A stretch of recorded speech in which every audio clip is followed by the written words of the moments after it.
Hello, Chemistry 11. This is Mr. Chan, and today what we're going to do is part 2 of the mole concept. Now, last day, my hope is you folks went through some of the homework questions and you were able to do the simple conversions of different units into converting different units in chemistry. So hopefully you've had practice converting this example like moles into grams, or molecules into grams, that sort of stuff. And hopefully you folks had a chance to go over some of the questions from the mole worksheet, and you're just used to converting from one unit to another. Now, what I want to do is I want to move on and where we add on to this particular topic. Okay, so what I want to do is I want to take a look at the next page here. Let's see here. Okay. And what I want to do is I want to talk about this particular concept when we're converting molecules to atoms. Now, back when we introduced chemistry to you, remember we talked about the difference between what molecules and atoms were? Okay, where atoms is just a single particle, while molecules is two or more different elements or elements joined together. So let me give you an example here. So let's say, for example, here, let's say, what's the total number of atoms in aluminum nitrate, AlNO3 brackets 3. Now, in this particular case, it's very straightforward. All you need to do is you just need to count everything up. So you have 1 times aluminum, you have 3 times nitrogen, and you have 9 times oxygen. And what you have is you have 13 atoms in total. Nothing too difficult. Now, but what we're going to do is we're going to combine this concept where you need to flip between molecules to atoms. And now we're going to join it up with a question like what you had done back in 3b in terms of how do we change the units, okay? But before we do that, I want to give you an example, a non-chemistry example that is sort of similar to what you need to do. So let's say, for example, how many dozen wheels would you have in 44 tricycles? Okay, now I'm sure a lot of you can probably do this in your head, and I'm going to pause here for a second. You can pause here to sort of see whether you can get the answer to this particular question. All right, now how does this relate to the moles conversion that you learned in the last unit and this thing that I introduced in terms of converting molecules to atoms? So when we take a look at this particular question, this one here is how many dozen in 120, 144? This, how many dozen in 144? This would be like our mole conversion. Okay, so this would be like our mole conversion. Okay, now notice I have wheels to tricycles. This, if I have the space here, this would be my molecules to atoms conversion that we just did. Okay, so in a scenario like this, you need to recognize, number one, that you need to do a conversion in terms of the numbers, which I'll just label here as 1. And then you need to do a conversion from molecules to atoms, which is number 2. So what I'm going to do is I'm going to give you an example of how I would approach this. Okay, so the first one, I'll keep it in red. I'm going to convert the X dozen in 144. Okay, so if I have X dozen over 144 tricycles. That is equal to 1 dozen. I'll put the words tricycle, so try 1 dozen over 12 tricycles. Okay, and just like the last day, what you would do is you would do the conversion. So you do the cross multiplication, and in this particular case, the x dozen would be equal to, let me see here, 144 divided by 12. So that would give me 12 dozen tricycles.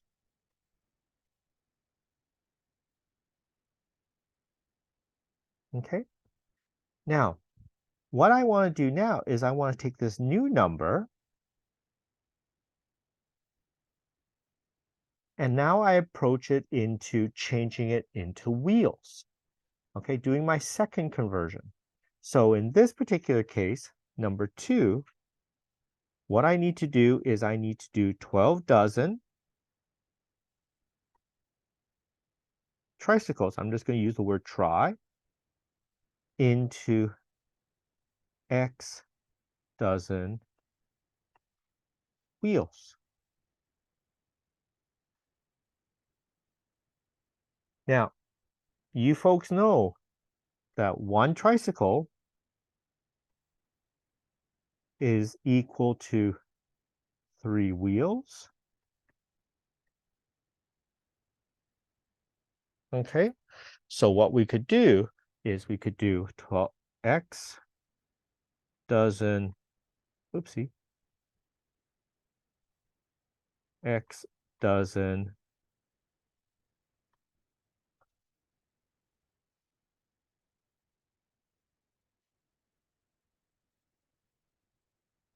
oh, something's wrong with my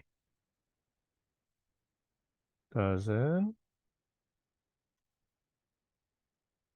tricycles, oh, dozen wheels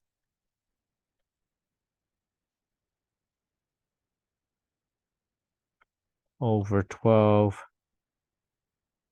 dozen tricycles is equal to 3 wheels all over 1 tricycle. Now, again, what you can do is you can do the cross multiplication, and you'll find out that your answer would be 36 dozen wheels. Now, one thing I would like you to be aware of. So when you look at this in the big picture, the first thing is this. Notice the first step is I just converted the units from dozen to 144. Notice I kept it as tricycles. Okay. The second one, I kept the units the same. In this case, it is dozen. So if we take a look, we have a dozen here, dozen here. But notice the second conversion, I'm focused more on converting wheels and tricycles. Okay, so in the first one, what I was focused on was just converting the units. The second one, I was worried about converting the actual substances. So in this particular case, you would need to do 2 steps. Now, let me give you an example of an actual question that you would need to take a look at. So looking at the worksheet, let's take a look at question number, oh, I don't know. Let's do question number 8. Let's do 8. Oh, let's do 8G. Okay. So how many atoms are contained in 5 grams of NaCl? So if we look at this, so in this particular case, where I want 8G, I want the number of atoms in 5.0 grams of NaCl. So again, you take a look. I'm looking for the actual number in 5 grams. That would be my first conversion. Then I need to do atoms in NaCl. Okay, so the first one, I want the number in 5.0 grams of NaCl. Now, let me just clean this up a bit. I'm going to say number of NaCl molecules in 5.0 grams of NaCl. Now, notice the NaCl I haven't changed.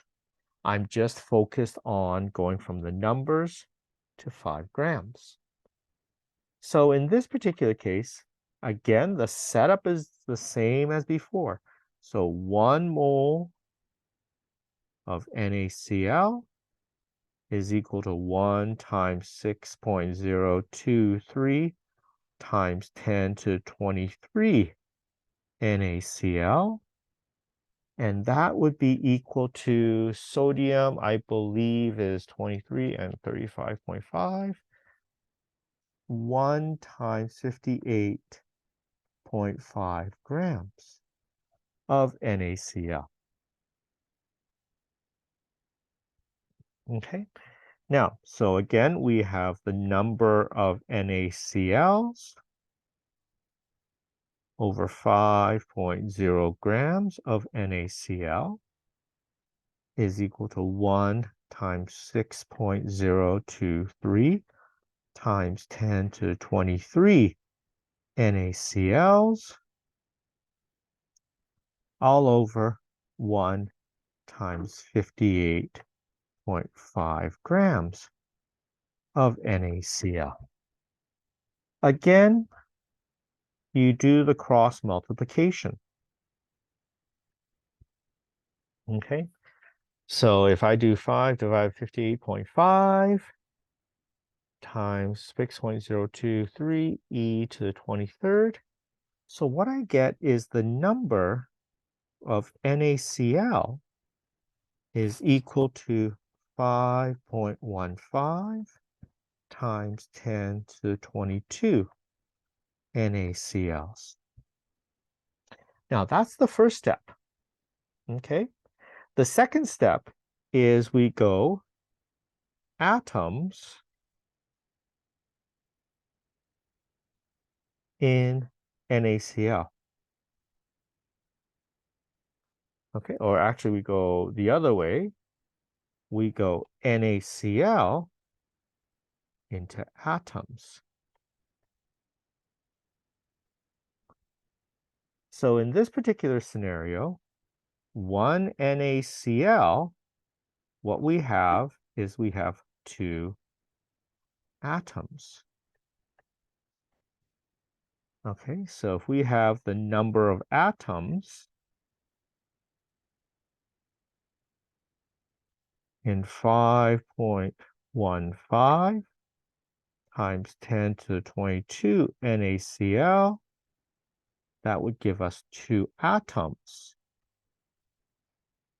for every 1 NaCl. Again, we do the cross multiplication, and what we would get is number of atoms is equal to 1.03 times 10 to the 23 atoms. Okay, now if we take a look at the answer here to the sheet, mole worksheet, to question number 8G, if we take a look at 8G, it's 1.0 times 10 to the 23. Again, why is it 2 sig figs? Is because the original question had 2 sig figs. So for me, I forgot about sig figs. I apologize. And I got 1.03. Okay, if we scroll down, okay, we have 1.03. All right, regardless, what I want you to be able to understand is, are you able to understand the process in what we did here? Now, how is this related to this particular question? Again, the first step was I changed the units. Then the second step, I changed tricycles and wheels. The first step here, I changed the units. And then the second step, I changed from molecules to atoms. Now, some of you might say, Mr. Chan, could we change from molecules to atoms first and then change the units? The answer is yes. Okay, so long as you recognize in this particular case, you have to do two conversions. Okay, now again, the first conversion that I did up here, the first calculation that I did up here, the number 1, is exactly the same as what you have done from before. Okay, in my last day's notes, all we've done is we've added the second part where you have to convert molecules to atoms, and that's what we did here in the second step. Okay, now one final thing, and then we're going to call it a day. Now, the last thing I wanted to talk about was something called the molar volume of a gas. And the idea came from Avogadro's hypothesis, which states that equal volumes of a gas at the same temperature and pressure will contain equal number of particles. Okay, now the example would be like the class size limits. At Burnaby South, the class size limits for a science lab is 30 students. Doesn't matter if you have 30 grade 8s, 30 grade 9s, 30 grade 12s, they're all going to be 30 kids. Okay, and that's because we are constrained by certain conditions. All right, that is like Avogadro's hypothesis. Under the same conditions, same pressure, same temperature, you will contain an equal number of particles. Okay, and it doesn't matter what the gas is. Now, so what we have in this particular case is we're going to focus on 1 mole of gas. So 1 mole of gas at standard temperature and pressure will occupy 22.4 liters. This is called the standard molar volume. And so what you have is at 1 mole of gas at standard temperature and pressure. And what standard temperature and pressure is 0 degrees Celsius and 101.3 kilopascals.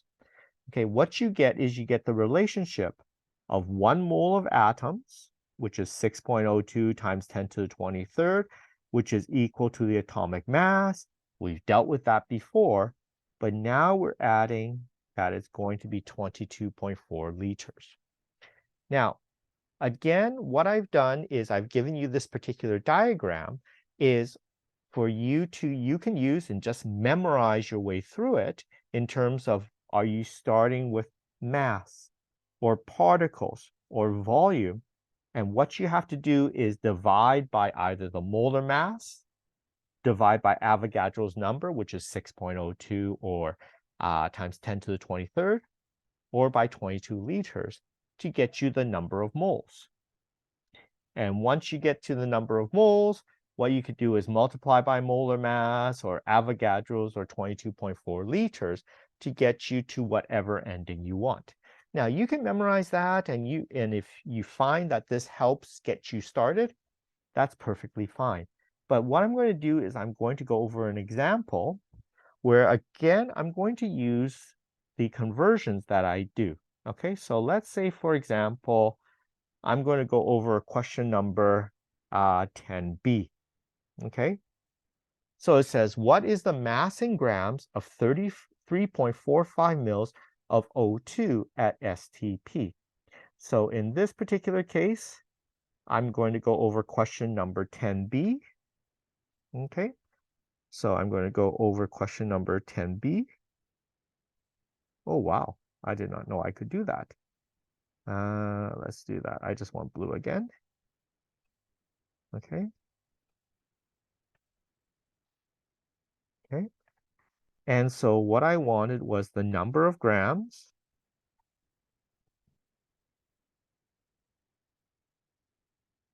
in 3.45 mils of O3. I think that was the question. Yeah, grams of O2, not O3, sorry. Okay, so I would do O2.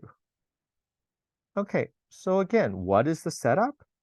So you go 1 mole of O2 is equal to 1 times 6.02 times 10 to 23 O2, which is equal to 32.0 grams of O2. And now we just add one more, which we say is equal to 22.4 liters of O2. Okay. Now, so again, same process. We have number of grams in 3.45 mils of O2. So what that means is we're going to need to use the 32 grams of O2 and the 22.4 liters of O2. So if we go here, numbers of grams, O2, all over 0.00345 liters of O2. That would be equal to 32.0 grams of O2 all over 22.4 liters of O2. Now, notice in this particular case, I use liters. Okay, so you make sure you're aware you use liters. Again, same process, you cross multiply, and so number of grams of O2 would be, let's see, 3.45,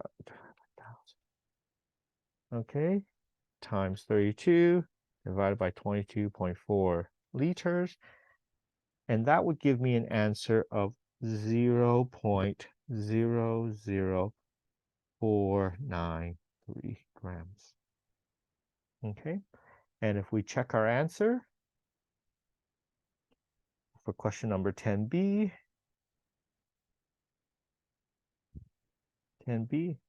yeah, 4.93 times 10 to the negative 3 grams. Now, when you give your answer, you can give it in scientific notation, like what I put in my answer key of 4.93 times 10 to the negative 3, or you can have an answer of 0.00493. Both are correct. Now, as you take a look at this, again, recognize, even though I added an extra unit of liters, notice that this particular conversion is exactly the same process as what I had done up here, which is exactly the same process as what I did in our first part 1 of my videos. So notice it's just a repetition of the cross multiplication. And so this is where I would recommend you try to make sure you understand it and understand how this process occurs. It's easy enough to remember it. There's nothing wrong with it. You can remember this, or if you scroll down, you can remember how to do it this way. There's nothing wrong with it, but my recommendation is you should start moving away from just memorizing to seeing if, do you understand how to use this type of conversion? Do you understand that it is just conversion from one unit to another? All right, I think that is it. Yes. Okay. If you have any questions, feel free to come see me during flex time or during class time for extra help. All right, thank you very much. Have a good day. Bye-bye.